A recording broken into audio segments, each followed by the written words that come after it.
Muchas gracias, Ángel. Buenos días a los colegas y compañeros que nos acompañan esta mañana.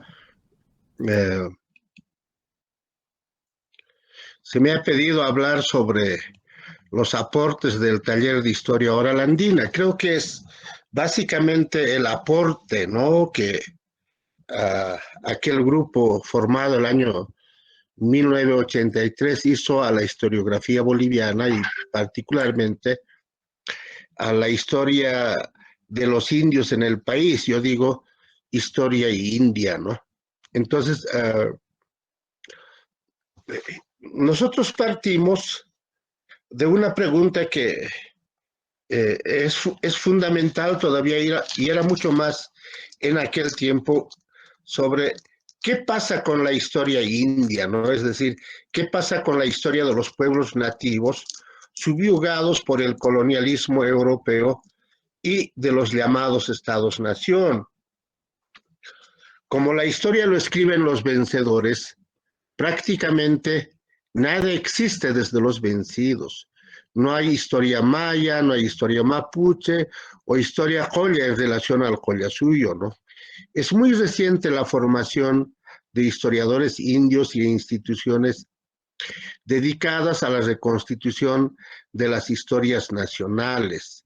En el país mapuche había una institución, hay todavía la institución Liwen, que fue una primera experiencia de los años 80 para la investigación de la historia mapuche. Ahora hay otra iniciativa más potente que tiene por nombre Comunidad de Historia Mapuche, que produce y publica de manera sostenida libros y revistas sobre la historia mapuche. Creo que es la experiencia más significativa desde los pueblos indios en el conocimiento de su historia y también en mostrar, pues, como Joseph Barnadas señalaba en algún momento en su libro La cara campesina de la historia, ¿no? O sea, la historia de nuestros países tiene como dos caras, ¿no? Una es la cara oficial, la cara criollo mestiza, y la otra es la cara india, ¿no? Entonces, en ese sentido, pues hay que saludar la iniciativa de los jóvenes historiadores mapuches, ¿no? El taller de historia oral, formado en el decenio de 1980, concretamente el año 1983, fue una iniciativa de compromiso académico de Silvia Rivera Cusicanqui con el movimiento catarista y de estudiantes que en la Universidad Mayor de San Andrés militaban en el movimiento universitario Juliana Paz Amuja, ¿no? Que en esa militancia y en los debates que ocurrían en la universidad, se habían planteado trabajar en la historia del Collasuyo, cuál era el nombre, cuál es el nombre antiguo y continúa para muchos siendo el nombre del país, ¿no? Los planteamientos políticos desde los años 1960, especialmente desde el año 68, fue restablecer el Collasuyo como una idea, un concepto de país, de gobierno, ¿no? Impulsado por una corriente de pensamiento político llamado indianismo, ¿no? Entonces, a partir de aquello, pues se requería el estudio del proceso histórico desde los pueblos indios, pero también la historia, digamos, boliviana, ¿no? Ayer en la presentación de la profesora Yomara Avendaño, eh, ella mencionó un concepto que es fundamental, ¿no? Que las poblaciones indígenas para ella son pues poblaciones olvidadas. Y en cierta forma es así visto desde lo que sería la historia oficial, la historiografía, digamos, escrita en español, ¿no? Y entonces, este es un tema que yo quiero tratar antes de entrar a considerar el aporte del TOA en la historiografía boliviana y también regional. Entonces, es importante considerar la situación de los indios en la coyuntura del decenio 1900, cuando se forma el TOA, ¿no? Incluso tal vez ir un poco más allá y pensar en la coyuntura del año 1952, que tuvo importantes transformaciones como la reforma agraria, la reforma educativa del año 1955 y el voto universal, que tenía el objetivo de integrar indio, o como empezó a llamarse en ese tiempo, a las poblaciones indígenas al Estado-Nación. Desde el año 1936, en que los estados de miembros de la Organización Internacional del Trabajo comenzaron a reunirse en conferencias internacionales para tratar el tema del trabajo en sus respectivos países y en la región. También vieron por conveniente que había que trabajar el problema indio, es decir, el problema del trabajo indígena, ¿no? El indigenismo interamericano, que estaba en formación en aquel periodo, encontró la fórmula de encarar el problema desde el punto de vista económico y social de la condición de trabajadores que tenían los indios, ¿no? En calidad de pongos, mitanes, colonos, obligados a realizar de manera sistemática trabajos forzosos en beneficio del gamonalismo, latifundista, etcétera, ¿no? O sea, el gamonalismo es una culpa que se ha generado en nuestra región y pues, que establece una sociedad que muchos han llamado de tipo feudal, ¿no? Entonces, para ello, la Organización Internacional del Trabajo auspició estudios sobre la consideración que de las élites sobre o la consideración que tenían los grupos de élites sobre los indios, ¿no? Las opiniones, ¿no? En ese sentido, me parece que es representativo citar Alcides Arguedas, que se refería justamente al lío en calidad de pongo, ¿no?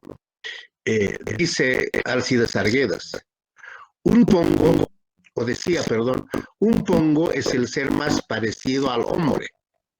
Es casi una persona, pero pocas veces hace el oficio de tal. Es generalmente una cosa. Es algo menos de lo que los romanos llamaban res. El pongo camina sobre dos pies, porque no le han mandado que lo hagan. Habla, ríe, come, y más que todo obedece. No estoy seguro si piensa.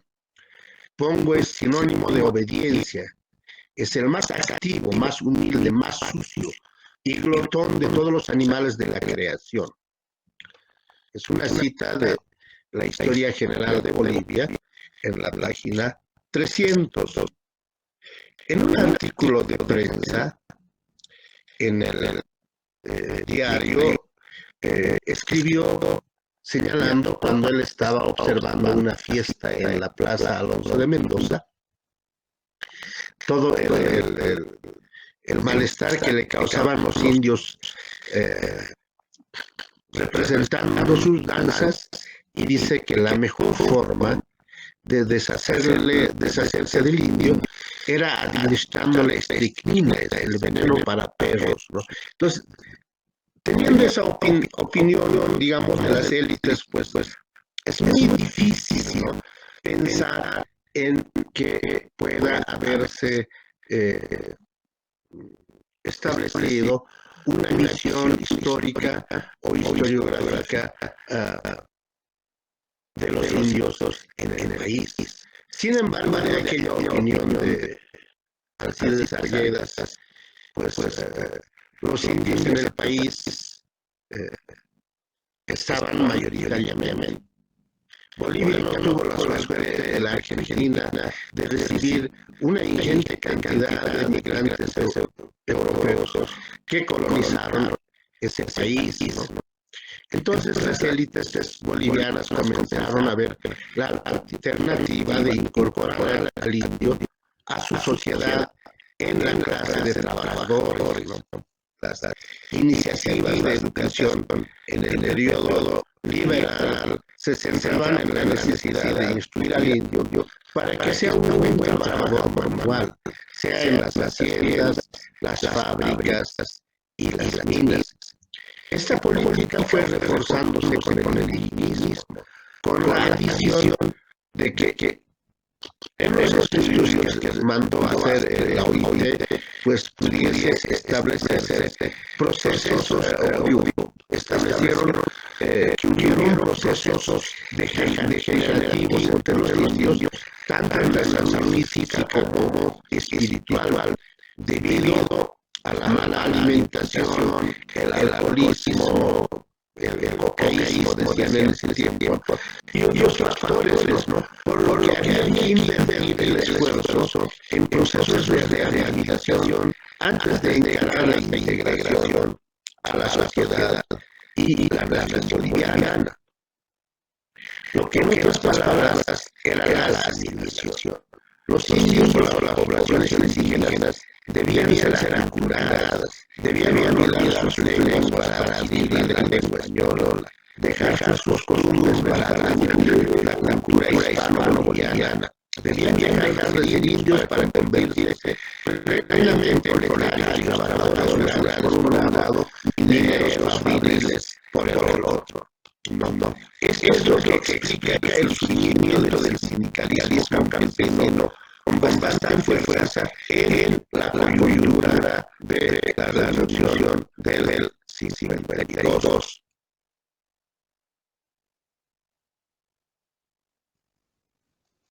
Así pues, no se trataba solamente de poblaciones olvidadas, como dijo ayer la profesora Yomara Angaño, sino de pueblos en proceso de disolución para ser convertidos en nada, y en esa función de nada, pues ser parte de la cultura de la sociedad del Estado-nación boliviano. En ese contexto, era impensable pues, que el tema de que exista una historia india, una historia del pueblo suyo. No. Dos cosas fueron importantes en mi experiencia personal, en mi formación. La toma de posición que uno hace cuando uno escribe, uno estudia una disciplina, estudia para tener una profesión, ¿no? En los años 83 y 84, la experiencia a la que quiero referirme es que en aquel tiempo era muy amigo de don Jorge Obando Hans, ¿no? Era un destacado miembro del Partido Comunista, así que mediante él pues tenía acceso a las publicaciones del partido, especialmente a su periódico Unidad, que era el órgano central, ¿no? En un artículo editorial, ¿no? Unidad establecía que las rebeliones de 1780 y 1781 habían sido el último intento de los indios de preservar su calidad de sujetos históricos, que a partir de aquel entonces toda la iniciativa histórica correspondió a los criollos en la fundación de la República y los cambios políticos posteriores.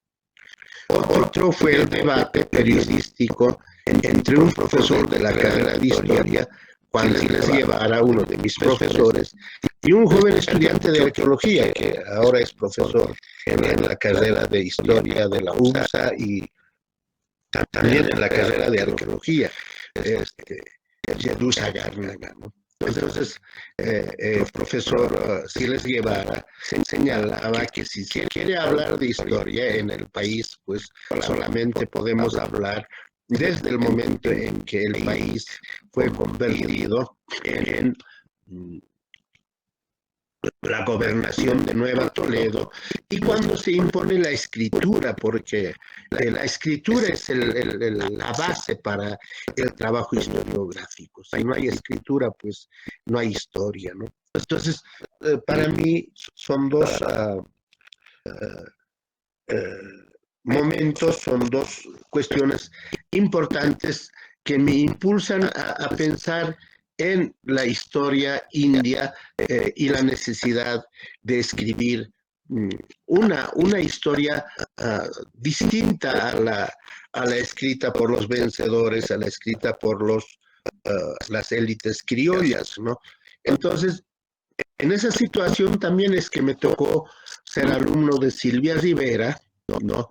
Y entonces con un grupo, digamos, multidisciplinario de jóvenes estudiantes, casi todos, de mi caso era estudiante de historia, estudiantes de sociología, de lingüística, literatura, creo, conformamos un grupo, ¿no? Que entonces se llamó Taller de Historia Oral Andina, ¿no? Formado el año 1983, como les decía, con el apoyo y el liderazgo de Silvia Rivera, ¿no? Ella había hecho un curso de posgrado en Lima, así que de allí traía las novedades de la nueva historiografía, especialmente inglesa, ¿no? La historia marxista inglesa, así que mediante ella, pues tomamos conocimiento de los trabajos de E.P. Thompson sobre la formación de la historia um, del movimiento obrero inglés, ¿no? De George Rude, de acuerdo, el libro que leímos, Revolución y Revuelta Agraria, ¿no? Varios textos de Eric Hobsbawm, uno muy importante, Rebeldes Primitivos, y también, ¿no? Tuvimos conocimiento, por primera vez en mi caso, de lo que era la historia oral en base a Jan Bansina, que es un reconocido profesor belga que se ocupó de la historia del África, ¿no?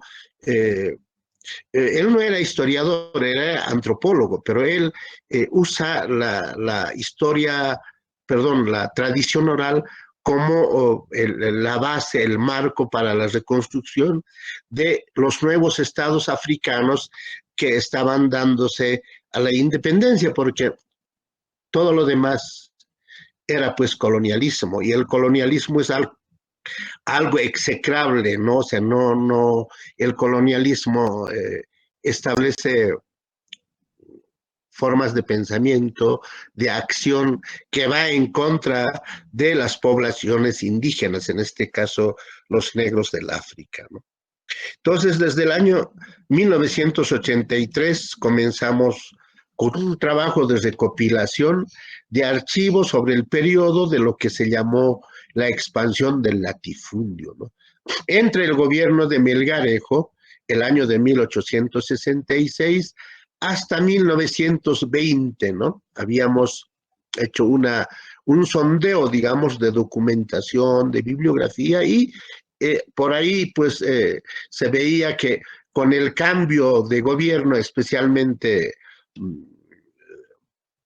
la asunción del poder por los republicanos con Bautista Saavedra, digamos que la expansión del latifundio tuvo un compás, paró, ¿no? Entonces fijamos esa fecha, ¿no? Entonces fue en esa aventura de búsqueda de fuentes primarias en los archivos, ¿no?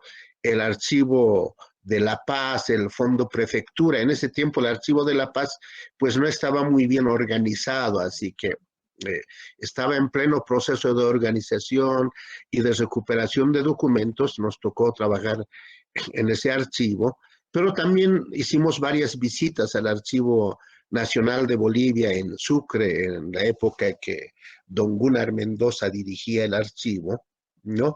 Y el trabajo hemerográfico en la biblioteca central de la universidad, la biblioteca municipal y algo de lo que se podía acceder en aquel tiempo a la biblioteca del Congreso Nacional.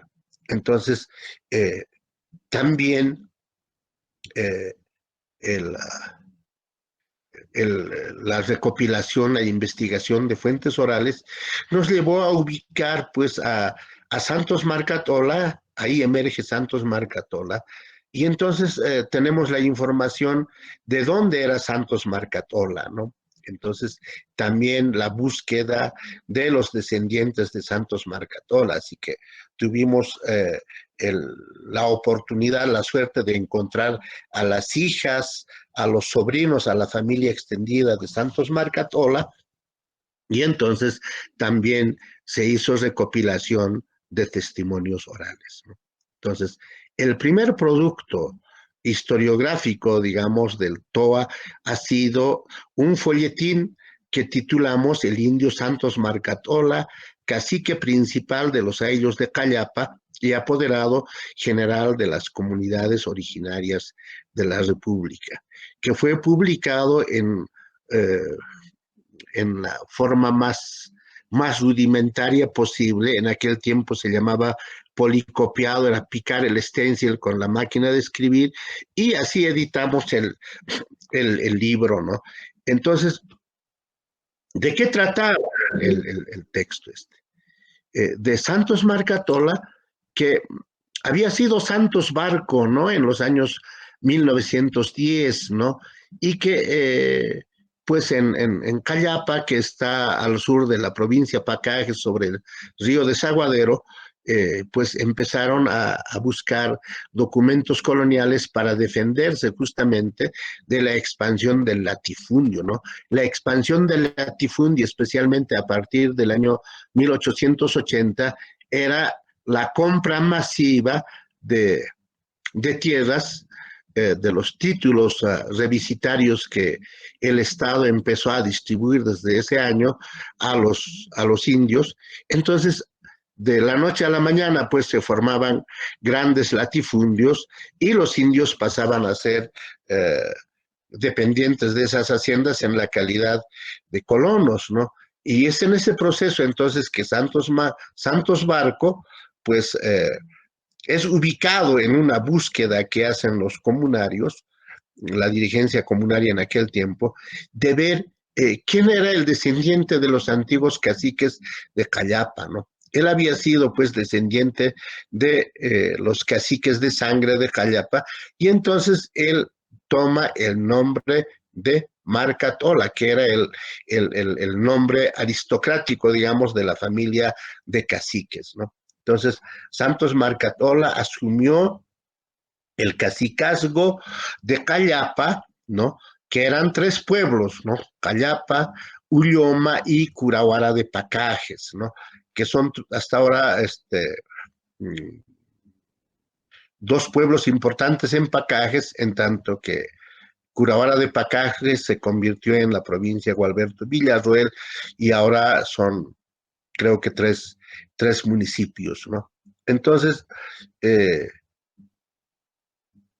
Santos Marcatola, a partir de 1910, asume el cargo de cacique de los ayllus de esos tres pueblos, pero además por el reconocimiento a su trabajo, él tenía una capacidad de, de trabajo, de lo que llamamos nosotros resistencia legal, ¿no? O sea, defender a los ayllus, a las comunidades, en base al conocimiento de las leyes, pero también en base a los títulos que los ayllus habían obtenido durante la época colonial, y a su vez habían refrendado sus títulos en la época republicana, sea con Melgarejo y después el año 1880 con la exvinculación.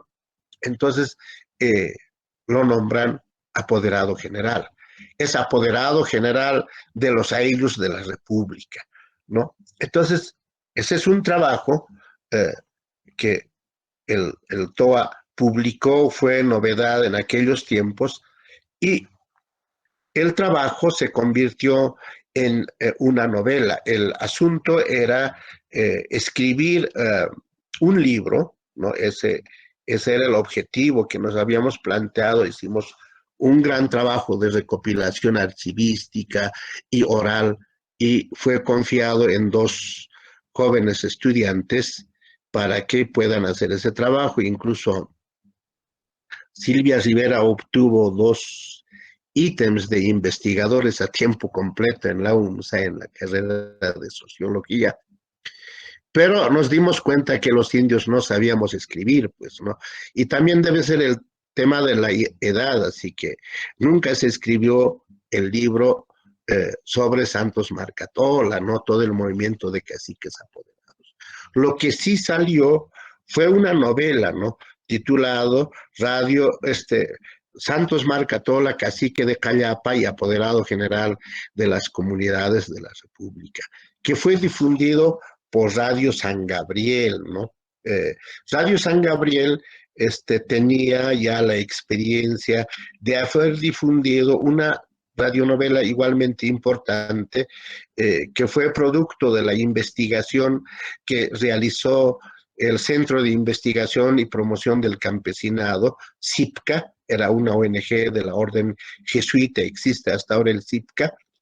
Entonces, esa novela fue importante porque fue, digamos, la base, el marco de influencia para que se formara el llamado movimiento catarista y el sindicalismo independiente que fue encabezado en aquel tiempo por Genaro Flores, ¿no? Porque antes lo que había era el pacto militar campesino. Entonces, esa novela tuvo un éxito muy importante y entonces el pequeño grupo de jóvenes que conformaba el TOA, casi todos alumnos de Silvia Rivera, pues se vio conectado a un movimiento campesino de masas, ¿no? Y entonces eso dio lugar a una nueva historia, digamos, en cuanto a lo que llamábamos nosotros la devolución, es decir, la difusión del conocimiento, en este caso a través de programas de radio. Se han publicado varios textos, ¿no? Entre ellos, Mujer y Resistencia Comunitaria, que también marcó, digamos, época, porque hasta ese momento no se había escrito trabajos respecto a las mujeres. Este fue un primer texto, ¿no? De trabajo sobre las mujeres en su resistencia contra el régimen latifundista. Igualmente fue trabajado en base especialmente sobre historia oral, las hijas de Santos Marcatola y muchas mujeres que habían resistido a, a la presión latifundista. Y entonces después de eso se dieron, digamos, como una eclosión de trabajos sobre mujeres, especialmente mujeres de élite que hicieron las compañeras de historia de la UMSA, ¿no? Otro trabajo importante publicado por Silvia Rivera y Zulema Alem era Los artesanos libertarios y la ética del trabajo. Esto es importante porque ¿qué tiene que ver la historia india con la historia del movimiento libertario, ¿no? De los ácratas? Entonces, el hecho es que en toda la lucha de resistencia contra el latifundismo, los procesos de defensa y de recuperación de la tierra de manos de los latifundistas tuvo un aliado importante en las ciudades, que eran los sindicatos anarquistas, ¿no? Las federaciones obreras locales, después empezaron a trabajarse las federaciones agrarias, las FAD, ¿no? Hasta que el año 1947 esa alianza de sindicatos, organizaciones anarquistas y indígena campesinos, pues dio lugar a una conflagración muy importante que se llama la rebelión del año 1947, ¿no? Y se trabajaron otros textos más, por ejemplo, sobre el movimiento de las mujeres culinarias, las mancapayas, ¿no? Sobre los constructores de la ciudad.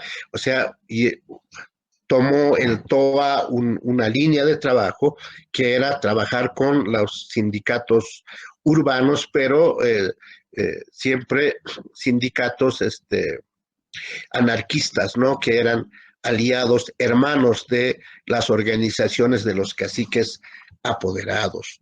Eh, un trabajo que ha sido muy importante es Hilirina Casana Arzubipa, Testimonio de Nuestros Mayores del año 1991, ¿no? Que fue la transcripción de dos encuentros de ancianos que hicimos el año 1988 y el año 1989.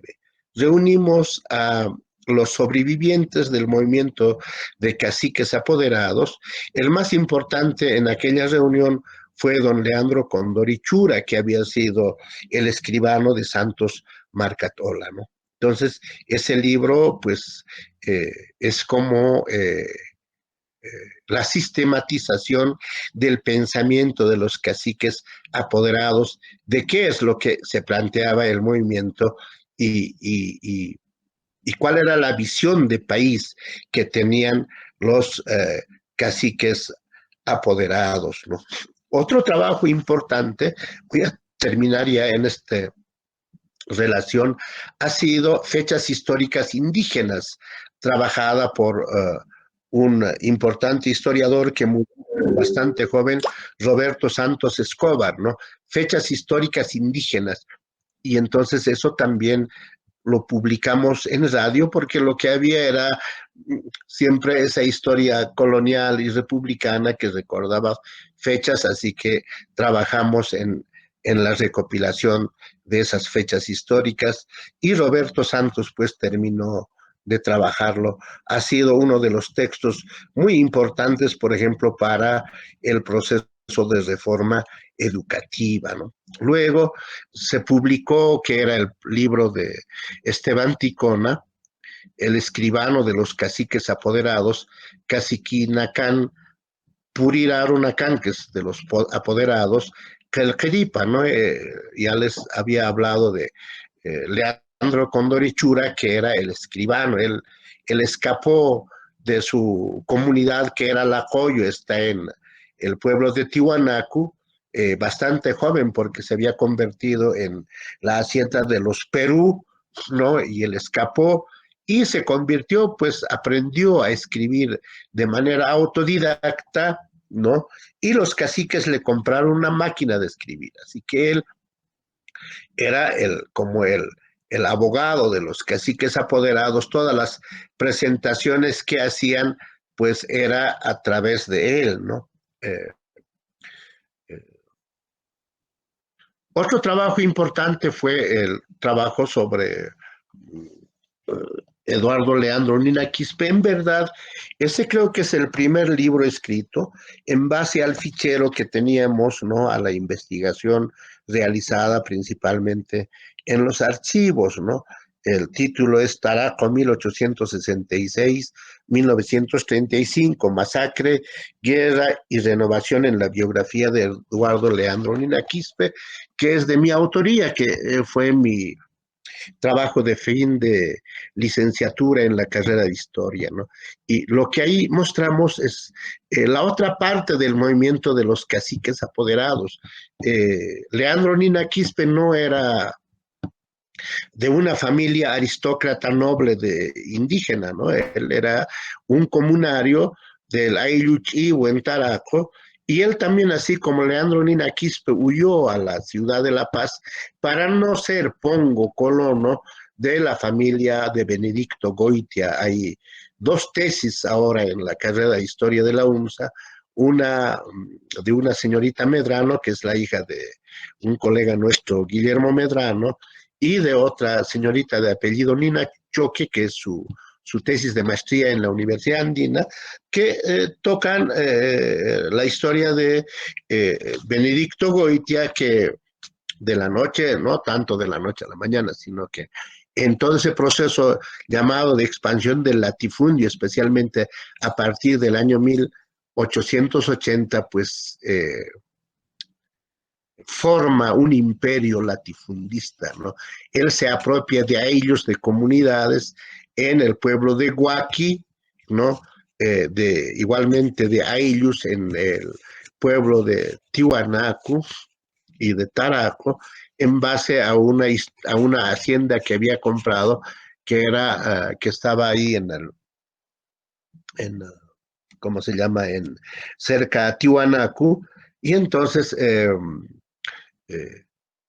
fue una extensísima hacienda, y entonces es que Nina Quispe escapó de allí y aprendió en La Paz de manera autodidacta a escribir, eh, a leer, y luego, sabiendo aquello, pues se dedicó a enseñar a los hijos de los carniceros que eran comunarios del pueblo de San Pedro, lo que hace ahora la Plaza San Pedro. En ese tiempo, estoy hablando de los años 1917, 20, 25, pues el pueblo de San Pedro era casi todavía como los extramuros de la ciudad, y entonces los ayllus todavía estaban bastante fuertes, los ayllus de La Paz, ¿no? Entonces, a partir de aquello, pues él forma también, llamamos nosotros red de apoderados, no un conglomerado de apoderados, que el año de 1930 eh, fundan una sociedad república del Collasuyo.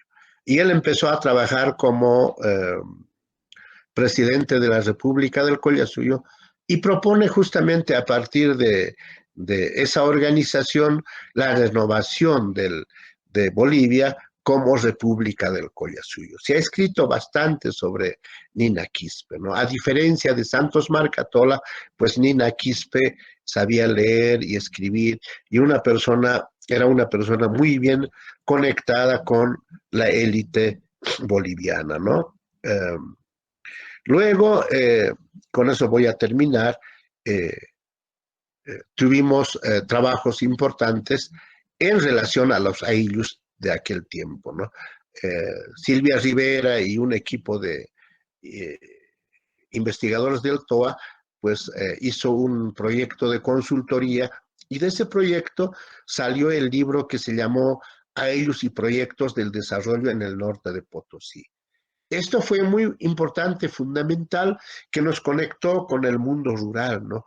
Porque ahí el equipo descubrió que, aprovechando la sequía del año 1982, las ONGs, la misma Iglesia Católica, lo que se había dado es a modernizar a los ayllus del norte de Potosí, imponiendo el sindicato, ¿no? Entonces, eso nos llevó a descubrir un mundo de autoridades originarias, ¿no? De gilancos, de segundas mayores, en los ayllus, especialmente de la provincia Bustillos, ¿no?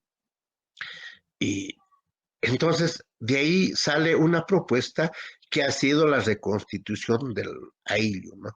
Y entonces, unos años más tarde, trabajamos lo que llamamos estructura orgánica de los ayllus de la provincia Ingavi, que era básicamente su estatuto orgánico, pero los ayllus en la provincia Ingavi dicen: nosotros vamos a dejar el sindicato campesino y vamos a volver a reconstituirnos en ayllu.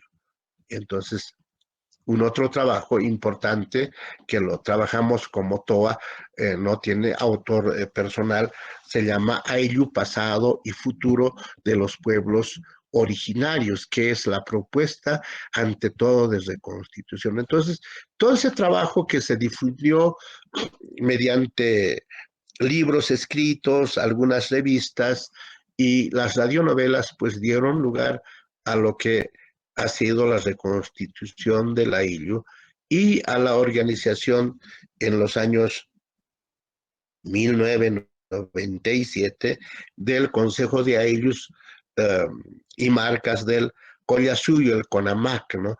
Y eso nos conecta a una historia mucho más amplia, que es la historia por la lucha de los derechos, una historia de carácter o de alcance mundial, eh, en la que Constantino Lima y, por ejemplo, Julio Tumiri, pues empiezan un trabajo de incidencia en la arena internacional. Son años de constantes viajes para estas personas hacia los Estados Unidos, al Canadá, a Europa, a Naciones Unidas, sea en Nueva York o Ginebra, para eh, para conseguir el reconocimiento a los derechos de pueblos indígenas. Entonces, yo empecé hablando de poblaciones indígenas, cuál era la denominación, incluso de todo el trabajo del indigenismo y la OIT en los años 50,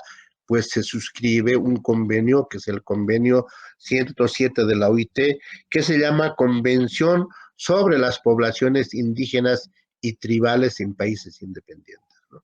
Entonces, con toda esa movilización, el año 1986, ya el movimiento indio de carácter mundial, pues revoca, eh, hace que la OIT revise ese convenio y se denuncia, así que Bolivia denunció esa convención para firmar una nueva que se llama el convenio 169 de la OIT sobre pueblos indígenas y tribales. Muchas gracias.